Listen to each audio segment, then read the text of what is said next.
You're listening to Playcallers. New episodes dropping every Tuesday at 3:30 p.m. Central Time. Available to stream across all platforms.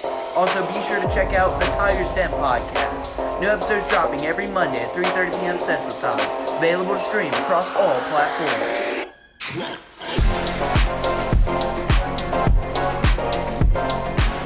Hello and welcome to Play Callers episode 13, and today we are joined by our special guest, Coach Byrd, the defensive back coach for the Auburn High Tigers. We are so lucky to be waking up this morning with the Iron Bowl right down the road later today. And Coach, how are you doing today on this Saturday? I am doing awesome. Today's a lovely day. We're having a little turkey bowl, a little family tradition. I started a few years ago with my family at my house before the Iron Bowl. So I got everybody pulling up today. So it's going to be a great day. Yes, sir. That sounds awesome. I know that I'm excited. I'm lucky enough to be going to the game with my boy Reese that's in this call.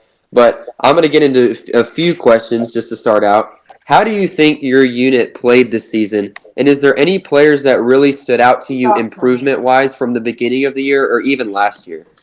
I thought our unit played very well this year. Obviously everything didn't end how we wanted to. We faced a monster receiving core in Cam Coleman and Central and them boys. So that was a very interesting, deal there. But I thought the unit played very well. A lot of guys that had switched over to the position, and I thought they handled it well. The standout for me this year definitely had to be Davis Smith. Just his growth and development from the spring to the season was absolutely amazing. I mean, he had so many game-winning tackles, played his heart out, really led on and off the field. He really was the captain of that room all season long, and so he definitely was a standout for our group this year. Yes, sir. Speaking of Davis Smith, we do a show called H's Countdown, and we actually repeated him because he is such a leader on that defensive side. We do a offensive, defensive, and like a little wild card, and we picked Davis Smith, I think, about 2 or 3 times. So, Oh yeah, yeah, yeah. Davis Smith, great player. He's amazing back there. Yes, sir.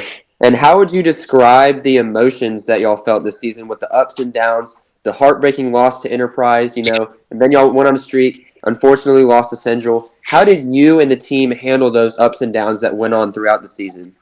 I think a lot of it we talk a lot about it's mentality. We're a program built off no excuses. It's usually the next man up mentality, and that's how we train. And so we did have a lot of adversity, but I would like the team never wavered, and that's what I loved. Fairly young team that we have. We lost a lot of seniors last year, and so this team coming back this year was a lot of moving pieces, 11 moving parts. But I thought their focus and their mentality of understanding the job has to be done, and it really doesn't care who does it. That really was the mentality of the team. I was really impressed with that. Obviously, it did not end how we wanted to, but we always talk about, especially in our room, the man above is always writing the story, and I think he's setting up something great. And I think the way it ended just only makes us a lot more battle tested, a lot more focus coming into the off season, and some things we really need to focus on. And I know the guys are going to be ready. I've talked to several guys already, and they're already they're about to take a week off, and they're already ready to get back to work, just because I think they understand the level of football played in 7A. We like to call it the SEC. It's the best brand of football to me in the United States of America. There's no better football in 7A in Alabama, and so the talent you're going to face each week, who you're going to face, really tries to get you prepared the best way possible, and you always got to be ready. So I think they handled it very well, being a young team, and I think we will come back stronger, especially a lot of those young guys that had to step up this season. Yes, sir. Me and Max were actually talking. It was almost like every single game, even if it was like, a team that wasn't having the greatest season like Jag or Smith Station, one of the bottom 7A teams, it's still the focus and the mentality that goes into every single region game is off the charts. And even that Ramsey game, being one of the top 5A schools, I mean, you could tell that the players were just really locked in, and every single game they didn't overlook an opponent. And it was just amazing to watch. But I'm going to get into my last question before I send it over to Max. How would you say your personal experience playing football establishes the foundation for mentoring and coaching young high school players? I would say it's everything. I'm so thankful for the experiences that I was able to pursue at Jacksonville State. When you play in front of 80,000, when you're dealing with the pressure of fans and kind of being in the spotlight every single day, it really does, number one, help you build a foundation of faith first, and that's honestly what got me through. And I've tried to transition that to my players, understanding that faith comes first. If you're gonna take this journey, if you're gonna endeavor on this journey, you've got to have a strong faith. And then next, understand everything comes with it. If you're in the light, the good's gonna come with it. The recognition can come with it, good or bad. And so I try to tell my guys a lot of times, you got to have tunnel vision, and you can never be too high, too low, because one day everybody's favoring you, the next day everybody's talking about you. And so, my guys know we stay out of the tabloids, we stay off of social media, and we just play football. And I think we're only going to continue to get better in that. But it truly did help shape me to understand, I guess, all the outside things of football, the things that come with it, to help kind of prepare my guys, specifically recruiting. And that whirlwind it can be, because it's a very up and down roller coaster, and it can be hard for young men to go through those emotions mentally. Of one day someone wants you, and the next day they don't, and so just kind of sharing with them, if you just play football, if you keep God first, and if it's really His plan, they will find you, and you will play at the next level. So yeah, that really is kind of what I stick with and trying to instill into my guys. Yes, sir. I feel like that's a good mentality for life, like as well, because I know that I personally don't play sports, but I want to, pursue a career in doing media. And it's Yes. almost like I talk to my parents, about colleges and everything, and they're like, just trust in God. He's going to send you where you want to go. And that really correlates to football. Thank you for sharing that. That was really Yeah. special to me. But I'm No going to send doubt. it over to my co-host, Max Mesman. He's going to have a few questions for you this morning, if that's okay. Yes, sir. Of course. All right, good morning, Coach. Good morning. I want to start off with, first off, I didn't even know that you were a receiver at Jacksonville State till Taylor let me know before the podcast started. That's really awesome. I was actually looking at college football scoreboard earlier today. Jacksonville State's got a tough one against New Mexico State, who we all know that's no guarantee. But anyways, talking about your history, you were a Jacksonville State wide receiver. Now you're a defensive backs coach for the Auburn High Tigers. What made Mm-hmm. you make that switch to the other side of the ball? I think honestly, just having an understanding of football. I like to say I love coaching, Mm, and I coach anything.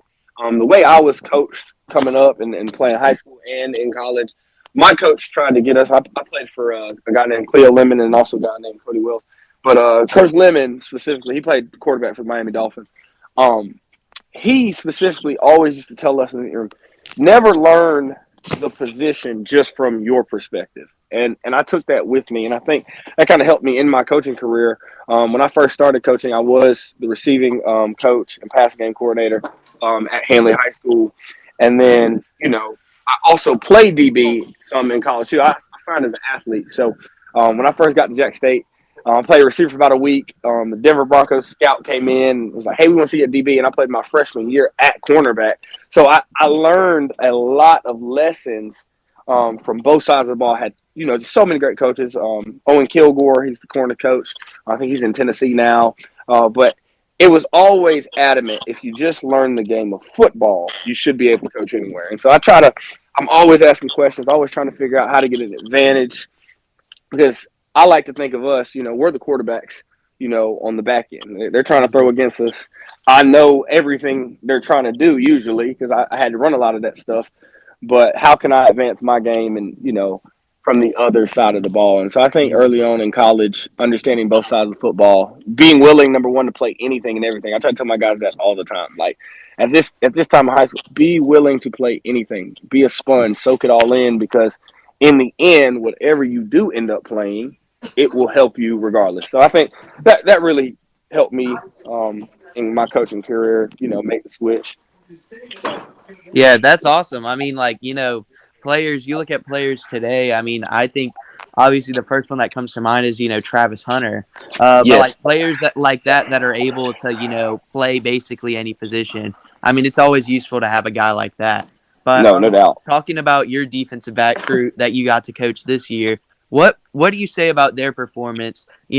Like going down the stretch against Central, but also early on in the season. And then what was your message to the guys before taking the field throughout the season?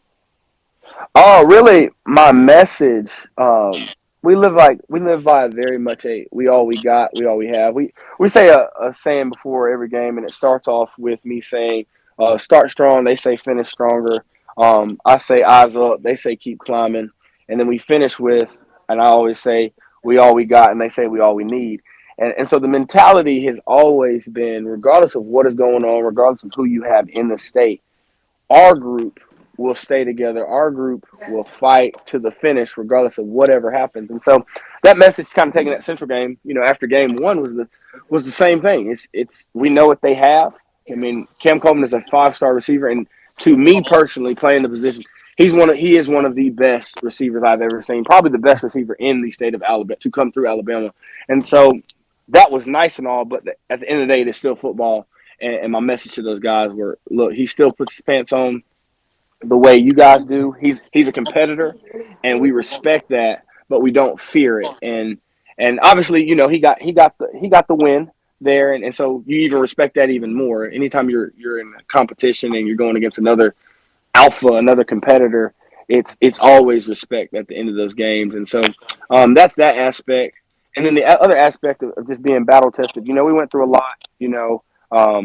Pete was down early in the season. I had a guy like Andrew Hahn just step up. I mean, he learned the position. I worked with him countless hours after practice. He learned the position in little less than 3 weeks, and came out that first Hoover game, and I think had an amazing game, and then played for us like the next 3 weeks until Pete got ready, and then he switched over to nickel, and then so you saw a group that was willing to do anything and everything to try to get to where we needed to get to. And so it didn't end how we want to, because the standard at Auburn High School will never change. The standard is always to win a state championship, regardless of what is going on. If we have everybody gets hurt, we still going to try to find a way to win a state championship.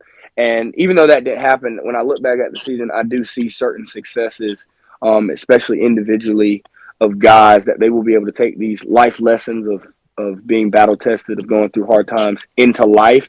And to me as a coach, outside the game of football, that is always a bigger success than just winning a game or winning a trophy. And, we want the trophy, but sometimes when the Lord has a different plan, you accept his plan, and then you still take the blessings that he did give in a season.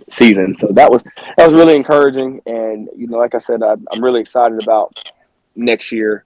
A lot of guys, coming back, Mike Gunn, Ty Hudson, Caleb Pitts, so Kyle King. It's going to be a really fantastic defense, and I think these guys who are younger will have a lot more experience to come back next year and really make certain moves to kind of help us advance to where we want to get to.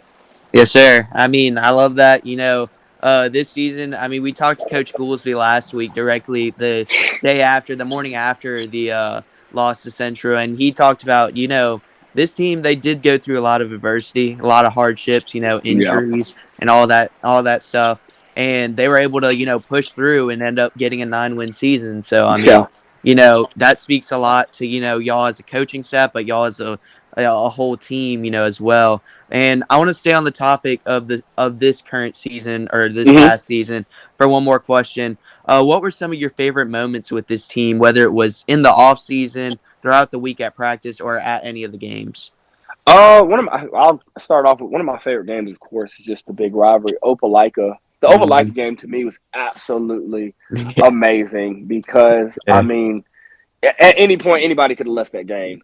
But we got in that locker room and made adjustments, and the thing I love most were, after the coaches were able to speak, the guys really rallied around each other, and they fought. They dug it out and fought. And what I saw was not a football team. I saw a brotherhood. I saw a brotherhood that was willing to fight for their brother, and regardless of the end result, they were going to fight. And so That's one of my favorite games. One of my favorite moments to me as a coach, and this is just me personally, it's hard for me to have a lot of favorite moments because every day is really a favorite moment. When you get in this business, these guys become a lot more than just players to you. Yeah. I mean, for me specifically, and my family, they become my family. You know, I had them over during the season. Myself, Coach Kitchens, Coach Sanders, had them over. My wife she did a Taco Bowl night, and we sat around and watched the girls' basketball game. And these guys, and they kick back and they look at you and just, man, come over here, and you realize like this is like your family. And so each moment, I like to say, every single day is really my favorite because you do almost feel like a parent in a sense because as the time passed, you're watching a kid that used to be young, that used to didn't know how to backpedal, who couldn't really run, now develop into this young man almost, and now they're about to go out into the world and do different things. I mentioned guys like David Smith, but like Jalen Davis, Pete Jalen Davis, as I like to say, or Jackson Mills, or guys you don't really see that much, like a Demir Garrett or Mari Brown. And so for me, my favorite moments are always just every single day I get with them to pick their brain, maybe to give them some knowledge of something I've already experienced, not being that old, but being a little older than them and seeing a little bit more life, giving them something that I know is on their horizon. It's why you do it. It's why you get in this business, and it's why it's just the most exciting thing for why you do football. So to me, that would be my favorite moment. And then I guess I will also say, even though the Central game did not end the way you wanted it to, another moment that just means so much to me is at the end of every season, every coach in the United States of America, that one moment, regardless if win, lose, or draw, it all has to come to an end anyways. And when you see those seniors and they're crying and they hug you, there's probably no better hug in the world, whether it's to win, lose, or draw. There's no better hug in the world because you've touched this young man's life, and better yet, he's touched yours even more. And so I had many of those hugs. I mean, Demir Garrett gave me a big hug, and he was crying, and honestly, I saw it, and I just started crying, and I looked over, and my wife was crying. So I mean, it really is just such a family atmosphere at Auburn High School, and that's really what's so special. That's really my favorite thing. Yes, sir. I mean, that's awesome. I mean, I know me and Reese, we were at that Central game, and I remember, talking to some of the players after the game, and obviously, the season comes to an end, and it's tough, but it's part of the game, and you can tell that everybody cares about this team and stuff just by the emotions that were showed. Yes. But going into this off season, what is the message to the returning players? Obviously, you said Mike Gunn, Ty Hudson, Kyle King, Caleb Pitts. You return a lot of young guys. What is the message for them, and what are y'all most excited about going back on the field next August? I think the message has to be: we're going to get stronger, we're going to get bigger, and now that they're comfortable in this system, don't wait. That's the message for my guys. Don't wait. Attack. We're going to attack next year. We're not going to wait. This year we always hunt. But this year we're setting targets on what we're really going after. And I mean, it starts when we get back next week. The weight room, the off-season training, and I can't wait to see, for me, the growth that's going to happen this off-season. I know our staff, Coach E, Coach Wag, Coach Goolsby, Coach Hall, Coach Kitch, just Coach Jay Howe, Reggie, just all the guys. I know we're going to jump in here and push these guys to another level, and I cannot wait to see their growth in terms of how they put on weight, how they get faster, and how they're going to compete. Because I know the chip on a lot of these guys' shoulder. Because a lot of these guys, you understand, like, Auburn is very big, but a lot of these guys, they get looked over. They can play ball in Alabama, but when it does come to a lot of the recruiting stuff and things of that nature, sometimes, some guys get looked over. And we have a lot of guys that can play football, and so I just know coming into next season, there will be a chip, especially with the way it ended. One thing I will say about Auburn High School football and just Auburn in general is you're battle tested and you have a chip on your shoulder of being the underdog. We talk about underdog mentality a lot in our program, and so I just know the way that ended for our guys, specifically our group in my room, it'll be different next year. After that game, I had so many texts from guys who are coming back that were just like, "Hey, coach, let's get to work." Like Hey, that's what I needed. You know what I'm saying? Like yes, I sir. I tasted blood, and that hurt, and I don't want to feel that again. And I'm not promised to not feel that again, but I'm gonna go to work and do my part to work as hard as I can to make sure I don't have to if I have anything to do with it. So I'm excited. I'm motivated. I always take a week off, and then I have basketball in the off season, but there's not a day I'm not working. I'm getting revved up because when I see it in their eyes, it only pushes me to go harder. And so I cannot wait to get to next season and push these guys, get to the spring, push these guys in the off season in terms of the weight room. And I know things are going to be different. Coach E does a great job. He's the best. He's the best high school coach in 7A football and around, honestly, the United States of America. He's Hall of Famer. And Yes, so sir. I know he's the type of coach, once he identifies what needs to change, he's gonna put his foot down and he's gonna get it right. And everybody just needs to be excited, and we're just gonna keep working because that's what we do at Auburn. We're gonna put our head down and we're gonna work, and we're gonna be humble, and above all, we're gonna give God the praise, honor, and glory for whatever He decides for us.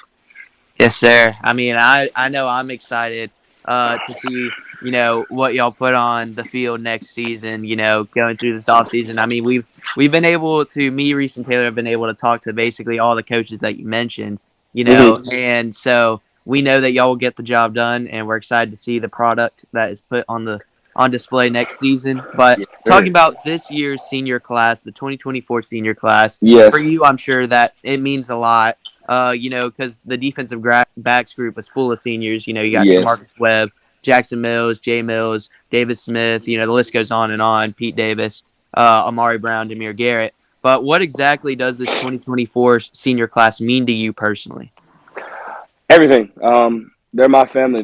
They really, when I got here a year ago, this is my second year here at Auburn. When I got here, they were really the guys to buy in with me. Not that first class didn't. They did too.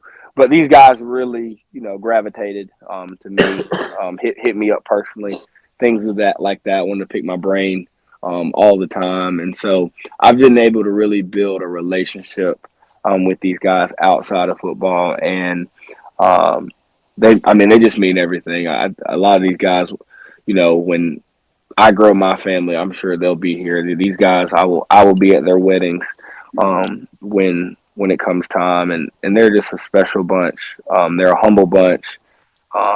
They're a funny bunch.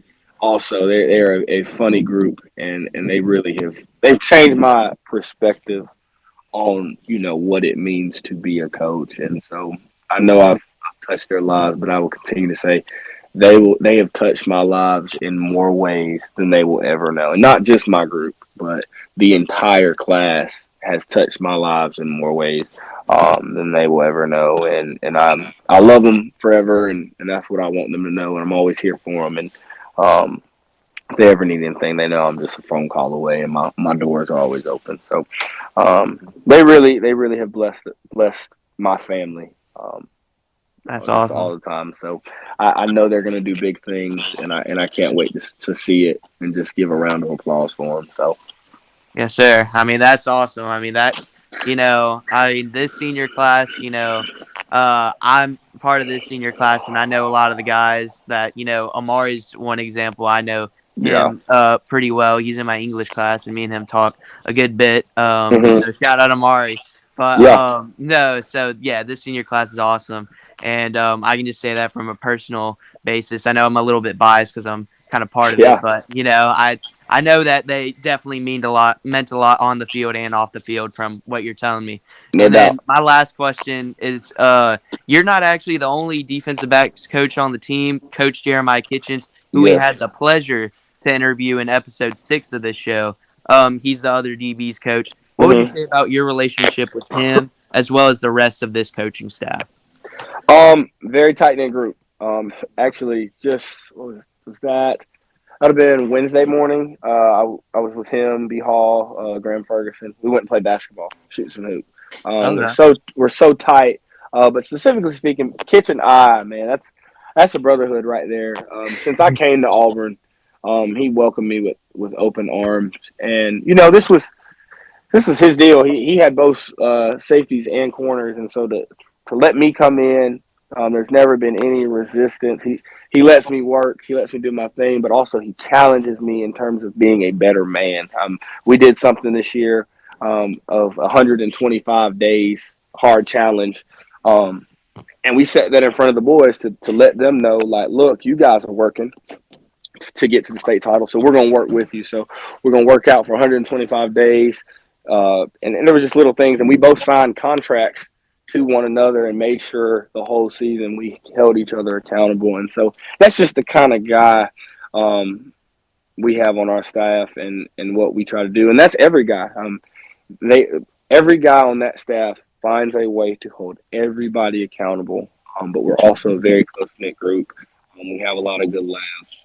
But it is truly, in essence, trying to find ways to better not just Auburn football, but Auburn, like the city of Auburn. Coach E talks a lot about being a light, and we do a Bible study on Sundays just to sharpen each other before the week, to pray for one another, to push each other not only to be better coaches but better husbands, better fathers. So there's no better staff in the state, and I know some people would argue that based off accolades and wins, but as a man personally, for what we're trying to do, not just in football but throughout the world, to change the world, there's no better staff. Our coaching staff finds a way every single week to better its community, and I'm blessed and I'm really honored to be a part and to be welcomed into this brotherhood.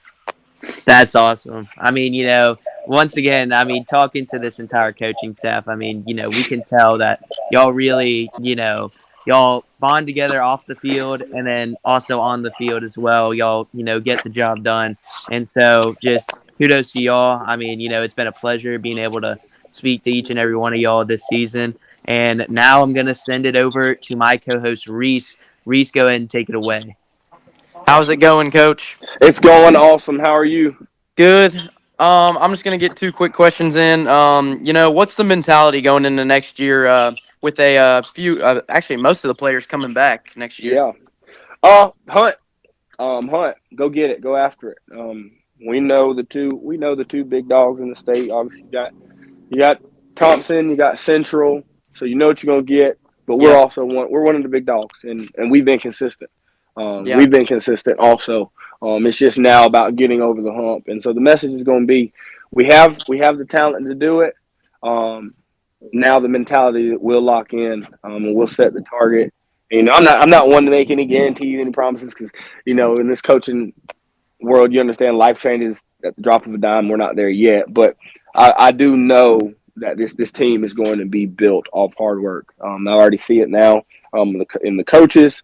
And the players, the target is set for the goal, and now each day will be about laying a brick in front of the other to kind of keep stepping up so we can get there and finally get over that hill.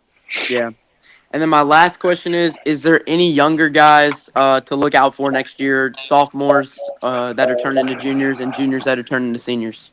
Juniors that are turning into seniors, Mike Gunn, Caleb Pitts, Ty Hudson, Kyle King.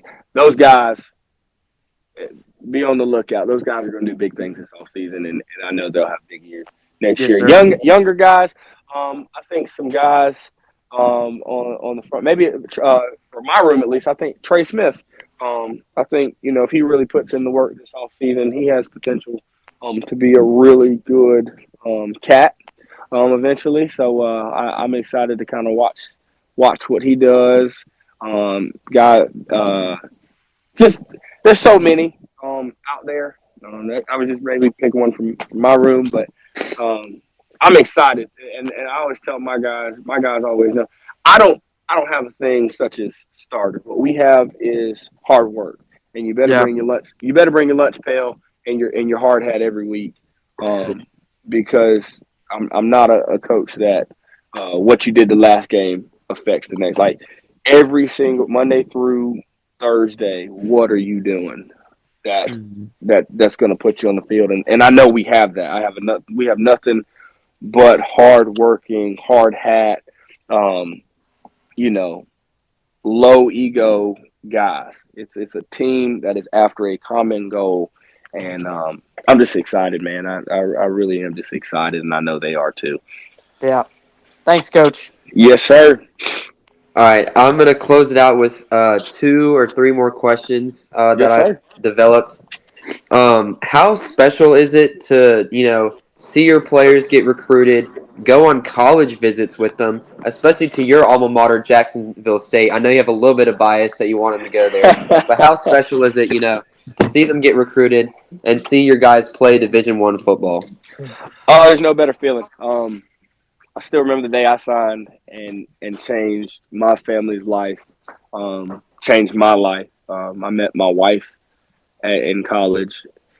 So your life just changes with that opportunity, and so to take these guys on those visits, it does my heart nothing but joy.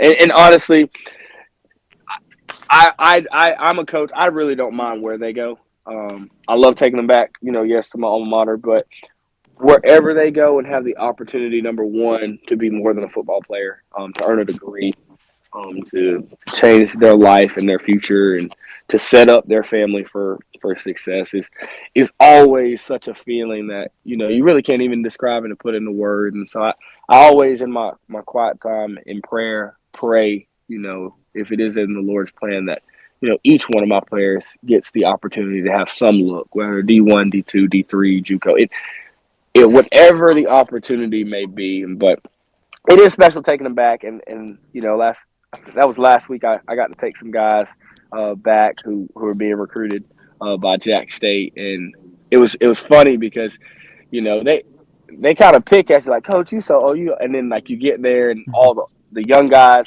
who you used to play with on your college team are walking up to you and like, hey, what's up, man? Like, how are you? Like giving you hugs, and they looking like, oh my word, like, oh, you really did used to play, huh? I was like, yeah. So it's always good to kind of take them and walk the halls where so much life happened for me, where I not only came as a boy and left as a man, and just kind of take them through that experience, share with them, the positives, share with them mistakes. I'm a very open coach that way. I share with them mistakes, the kind of things they need to be on the lookout for in college, so they don't make the same mistakes, any of us elders have in the past. So it's always just a blessing when you get a chance to do that, and I never shy away.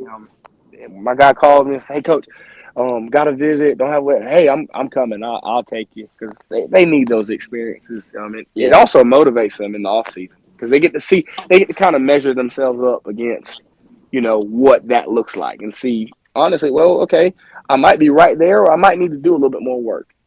Yeah. And so it's always good for coaches to take their kids back to any college, but it is special to take them back to my old stomping ground and see how much my old campus has changed and how it continues to grow. And Jack State's had an incredible season, and Coach Rich Rod has done a fantastic job.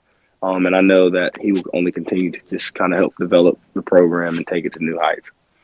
Yes, sir. I mean, a lot of people, like casual fans, forget that football is a career. It's a career path Yeah. that people go on. And it's kind of like a job. When you go to a job fair your freshman, sophomore year, you give them your resume and they're like, you need this. And that's kind Yep. of what, football does. It's like, you need to get to this level. I want to get to that level. I want to be good enough so that I can go to this school that I just visited. It's Yes, just a no very doubt. special opportunity that you get to share with your players. But I'm going to close it out with my final question. I ask it every week. Mhm. What does the city of Auburn mean to you with you being relatively new here? What have you seen, and how have you been involved with the community of Auburn so far? It's everything to me. There's so much here. My family happens to be here. My wife's sister, um, lives here. They both went to Auburn. Her sister and her husband. My in-laws are moving here next year. Auburn provided me a way to even get closer to my family. Where I was living, I was about 5 hours away. Now I'm only close to maybe 3. And so actually it's provided a way for more holidays. Like today, my parents were actually able to come and spend the holidays with my wife and I. And I haven't, being a college football player, you're busy. And so those moments are special to me because, we're not promised time. And so being able to spend time with family and loved ones, Auburn has brought me that. And I'm forever indebted to them. As far as community work, we try to do things with our church. We go to Lakeview Baptist Church, and they're constantly having something. We do things with our small group to kind of affect the community, and we're only looking to extend that olive branch even more. Whether it's just a tight knit group here in Auburn. Matter of fact, like side story, we were looking at something for my wife yesterday, a little gift, and I met a man yesterday, and he was talking to me about his father passed away this week, and it was special to just take the time to sit there and pray with him, and just kind of like spend some time with him and love on him, and him allow me to do that, because that's not allowed everywhere. Some people might look at you a little strange, but for him to allow me to do that, that was really cool. And Auburn is it's a special place. Whether that be on Saturdays or Friday nights or just a regular Tuesday. It really is a special place.